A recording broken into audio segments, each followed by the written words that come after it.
Définition de session. Session, un tableau associatif contenant des variables de session disponibles pour le script courant.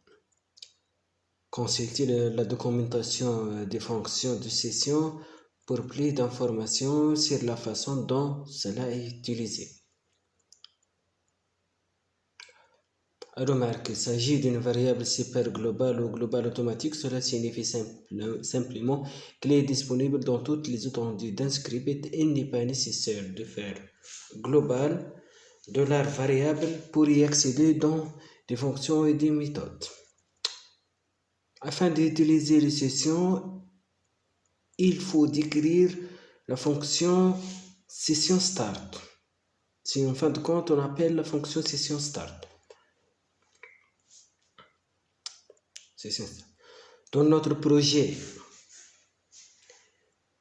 login projet, on a toujours fait l'appel de connexion DB qui contient la connexion base de données.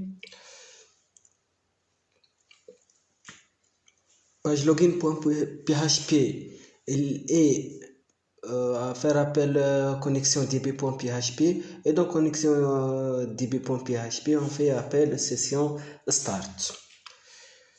Session start et on définit une session prédéfinie qui contient un valeur. Ici, session new session égale value.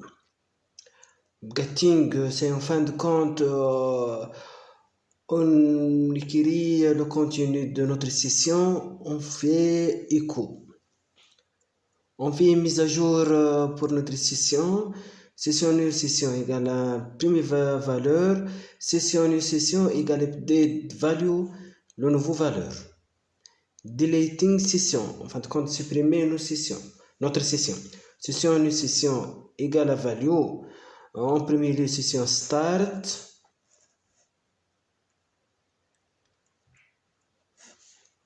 Session start, insert, session user. Notre leçon aujourd'hui, on va parler de session. Session, en fin de compte, c'est une variable cachée dans nos navigateurs. Son utilisation est de stocker des informations en toute sécurité en arrière-plan afin d'éviter à chaque fois de réinsérer les informations. On suivit ici les étapes.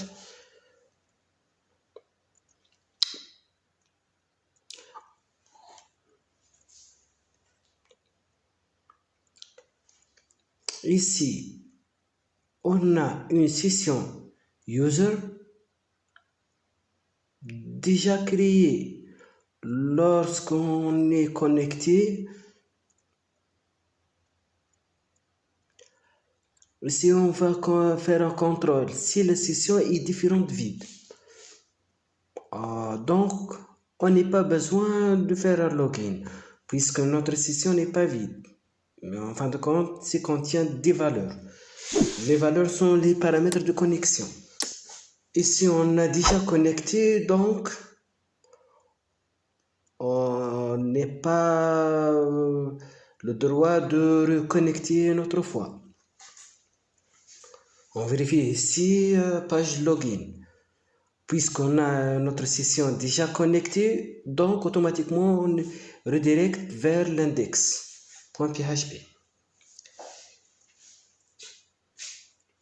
Maintenant, on fait déconnexion. En fin de compte, lorsqu'on déconnecte, on va supprimer cette session. On a user, puisque la session user, lorsqu'on va déconnecter, on fait supprimer toutes les sessions, donc on n'a pas session user, la variable session user. Donc on ajoute un contrôle lorsqu'on set session user. Si en fin de compte, on doit dire que lorsque Lorsque et cette session user, c'est-à-dire lorsqu'on a une session user et aussi cette session est différente vide. Donc maintenant l'erreur est disparue puisqu'on n'a pas de session on n'est pas de session.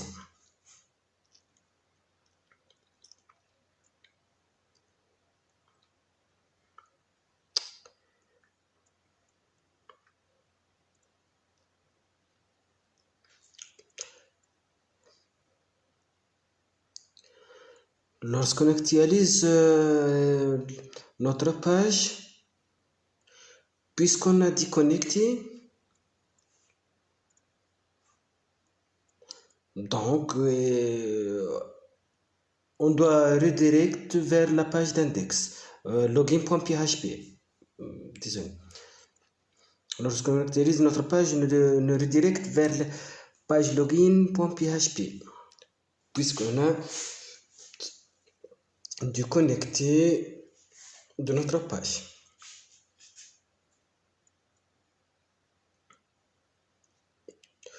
Et puisque la variable est connue par le navigateur, donc sera connue par tous les onglets, les fenêtres ouvertes par le navigateur. Puisqu'on a déconnecté d'une fenêtre, donc toutes les autres fenêtres doivent connaître qu'on n'a pas encore de session. À cause de connexion, on a vidé notre session. Donc aucune donnée sauvegardée.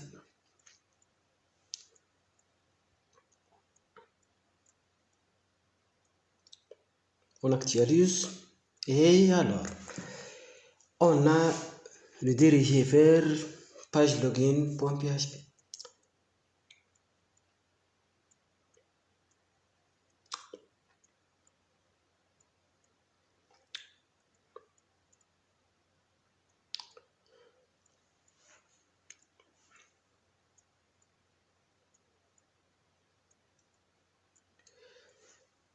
Maintenant, lorsqu'on a connecté le premier onglet, une fenêtre, notre navigateur, on fait actualiser les autres onglets, une fenêtre de notre navigateur.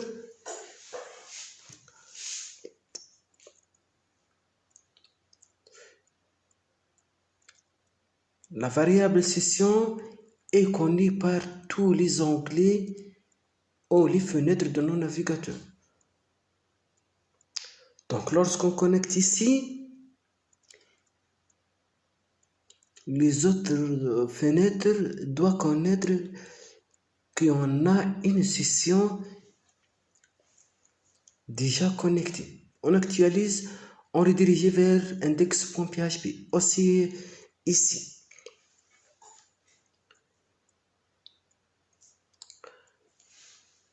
C'est la grande utilité de session déjà utilisée dans Facebook. En premier lieu, on a www.facebook.com. On a une interface qui me donne adresse, mot de passe. Lorsqu'on connecte, on a le même lien www.facebook.com, mais on n'a pas même interface.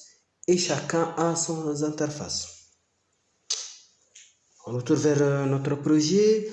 Puisqu'on a sauvegardé nos données, donc le navigateur connaît les données sauvegardées. Ces données a été sauvegardées dans session.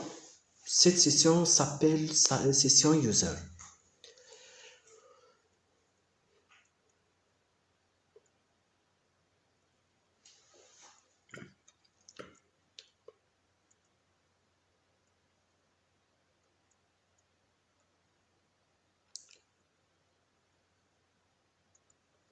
Donc on parle ici de variable session.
Session peut contenir un entier, une chaîne de caractères, un caractère ou une chaîne de caractères, c'est un ensemble de caractères. C'est un tableau de caractères. Un tableau aussi, des entiers, un tableau de caractères. En fin de compte, c'est une chaîne de caractères.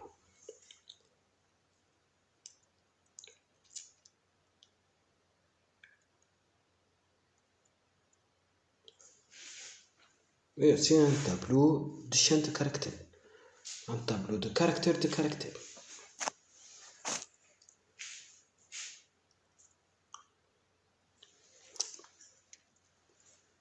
Session sauvegarder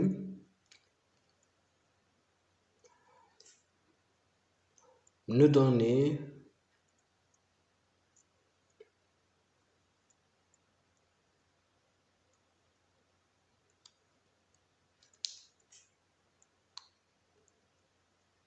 de telle façon on évite chaque fois de reconnecter, chaque fois de connecter, de reconnecter à nouveau.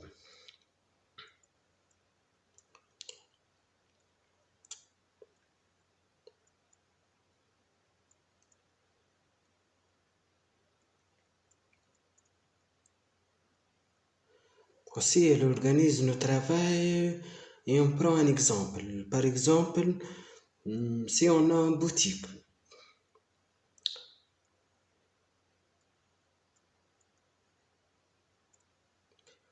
cette boutique contient un chef et des vendeurs. On prend un exemple comme étant on a 3 vendeurs.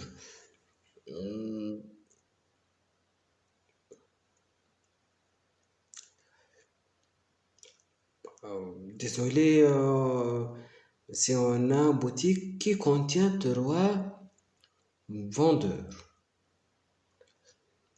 Chacun a le droit de supprimer ou modifier les produits dans le boutique.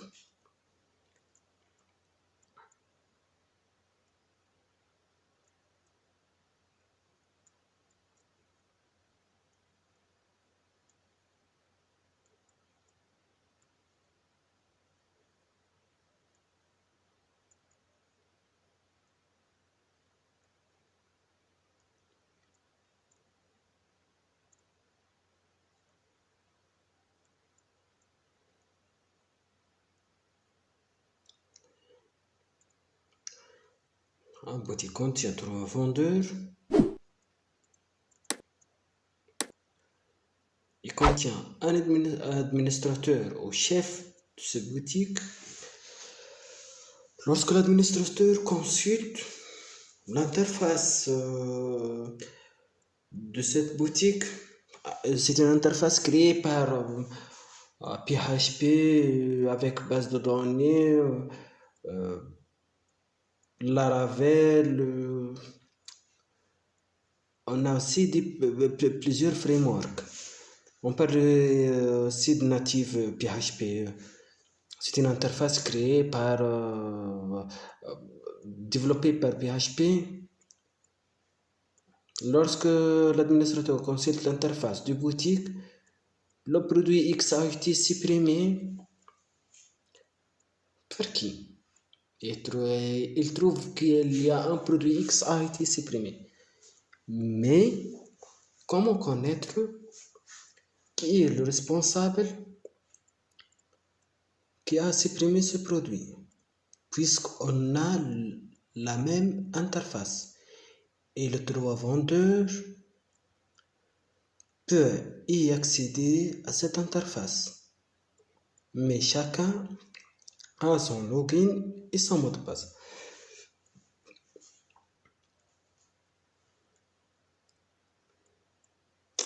Avec la variable session, puisque chaque vendeur a un login et mot de passe, Avec la session, toutes les tâches réalisées sont reliées à ces données de connexion. Puisque ces données de connexion sont sauvegardées dans une session. Session de premier vendeur est différente complètement de session de deuxième vendeur. Et la troisième session est différente de celui de deux sessions. Mais chaque session sont propres pour chaque vendeur. Donc, une session prédéfinie pour chacun du vendeur.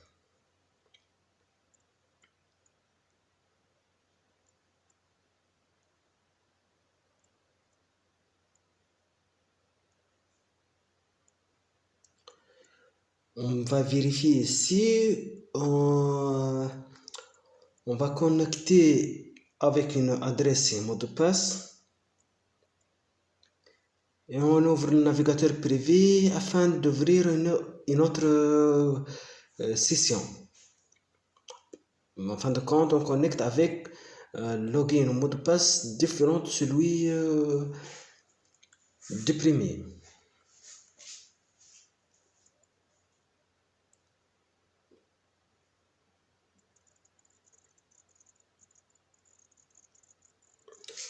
Aussi, avec session, on peut aussi récupérer toutes les informations reliées à cette session déjà décrite. On prend un exemple de Facebook, par exemple. Facebook, Google, Yahoo, tous les serveurs mail, toutes les applications de chat. En général, on prend un exemple du site Facebook. Lorsqu'on connecte avec on utilise notre adresse et un mot de passe, une adresse et un mot de passe.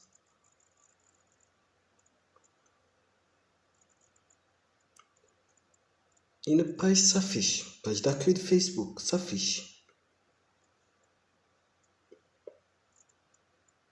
Contient des informations reliées, toutes les informations reliées à la session de nos connexions, puisque l'adresse est reliée à personne, à une personne. Désolé.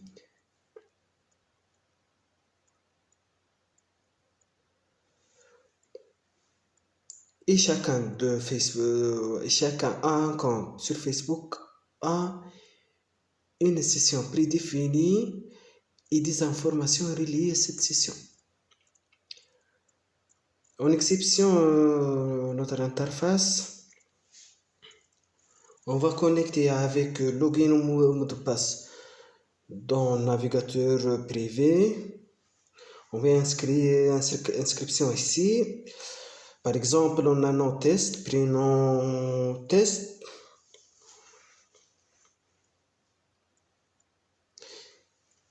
Dans nos développements, nos programmations ici, on a créé session user contient l'email.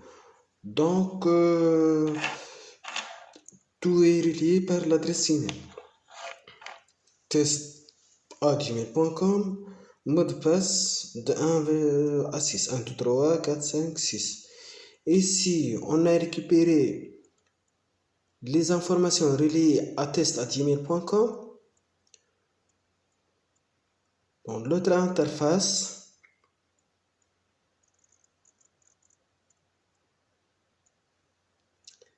on récupère les informations reliées à email. On parle ici, il est différent, puisqu'ici on a nom, espace prénom, relié à email @email.in. Mais dans le navigateur privé, les informations reliées à test@gmail.com sont test, espace test.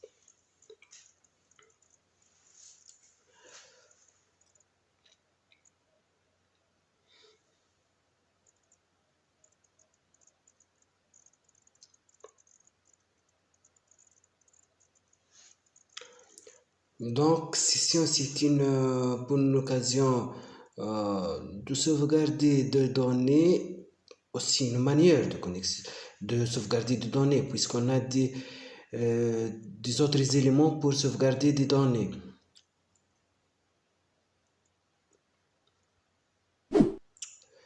Et aussi, à partir d'aujourd'hui, tous les leçons suivantes, on doit être utilisés et sessions